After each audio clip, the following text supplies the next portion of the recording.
We send a message, and the wait begins. As we stare at the empty screen, our heart rate starts to climb. A tiny digital detail, like the purple moon icon showing notifications silenced, can instantly trigger catastrophic thinking. We assume we've been muted, ignored, or worse. The body reacts as if it's in a crisis. The heart thumps against the ribs, thoughts loop through past mistakes, and we enter a state of high alert waiting. This isn't just an overreaction. It's our brains struggling to survive in an emotion vacuum. We are using a communication medium that has been stripped of every single cue our species evolved to rely on. In person, 90% of our connection comes from context, the pitch of a voice, the shape of a smile, or the way someone stands. Texting removes all of it. We weaponize grammar to fill the void. Sure, feels warm, but replace it with a period and it becomes a dry text, reading as hostile. Without immediate feedback, our brain assigns negative intentions to neutral punctuation. We have turned a tool built for quick, low-context data into a high-stakes game of mind reading. There is a biological reason we can't put the phone down. We are caught in a dopamine loop. Every time we send a vulnerable message, our brain initiates a seek drive.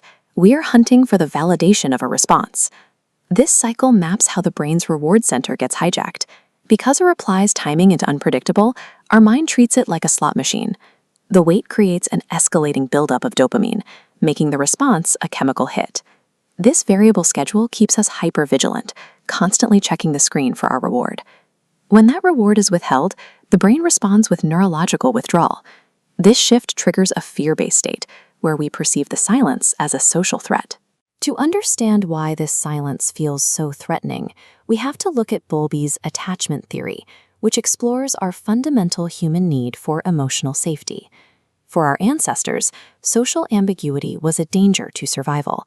If your standing with the tribe was unclear, you were at risk. Today, our nervous system still interprets digital silence as an active rejection. We try to cross this ambiguity gap by mining for data. We overanalyze timestamps, count the minutes, and look for hidden meaning. This hypervigilance is a symptom of a larger epidemic of loneliness. According to a report from the U.S. Surgeon General, roughly 60% of Americans are currently lacking the social connection they need to feel secure. Overanalyzing a text is a misguided survival mechanism. We are trying to extract human emotional safety from cold digital data points. The tragic irony is that in our panic to secure a connection, we often engage in behaviors that isolate us even further. Instead of talking to people, we turn to AI bots to decode our messages, or spend days quietly ruminating in our own heads.